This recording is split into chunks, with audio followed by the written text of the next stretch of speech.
बिस्मिल्लाहिर्रहमानिर्रहीम। अस्सलाम वालेकुम बच्चों। आज तारीख़ है 19 जून 2020, दिन जुमा। सबसे पहले मैं आपको दो हरफ़ी अल्फाज का तारफ़ करवाऊँगी।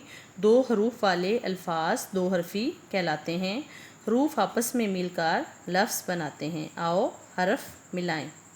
बे अलिफ बा, जीम अलिफ जा, रे अलिफ रा, गाफ अलिफ गा, जीम वाओ जो, स्वाद वाओ सो, काफ वाओ को, सीन वाओ सो, फे छोटी ये फ़ी, दाल छोटी ये दी, काफ छोटी ये की, जीम छोटी ये जी, नून बड़ी ये ने, हे बड़ी ये है, लाम बड़ी ये ले, तोय बड़ी ये तोय।